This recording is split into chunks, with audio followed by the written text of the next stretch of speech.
প্রধানমন্ত্রীর পরিবারের সদস্যদের বিরুদ্ধে দুর্নীতি এবং সরকারি সম্পত্তি নানা ছলে দখলে নেওয়ার অভিযোগ ছিল। গণমাধ্যমে প্রকাশিত একটি প্রতিবেদনে এ বিষয়ে অনেক তথ্য উঠে আসে। প্রতিবেদনে বলা হয়, বাংলাদেশ শিল্প ঋণ সংস্থার অধিগ্রহণকৃত ১৯ কোটি টাকা মূল্যের একটি শিল্প প্রতিষ্ঠান মাত্র ৫ কোটি টাকায় বিক্রি করে দেওয়া হয়েছে। পঞ্চগড়ে অবস্থিত জাজ ডিস্টিলারি নামের এই প্রতিষ্ঠানটি বিক্রি করা হয় খালেদা জিয়ার পরিবারের মালিকানাধীন মার্শাল সার্ভিসেস নামের একটি কোম্পানিকে। কোম্পানির অফিস ছিল ঢাকার কাকরাইলে।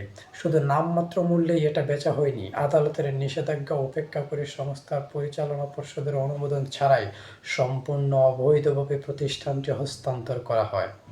এছাড়া প্রধানমন্ত্রী পরিবারের অন্য যেসব শিল্প ও ব্যবসা প্রতিষ্ঠানের মালিক হয়েছে তার মধ্যে আছে Unitex apparels limited, Chronotex, Creamstyle limited, Tartex industry limited, Rahman navigation company limited, Islam trading consortium limited, associate science engineering limited, Dhaka consulting limited, international trade agency limited, Woodland apparels, Rupshi dairy and fisheries complex, Dhaka হাসপাতাল limited এবং dandy dyeing limited.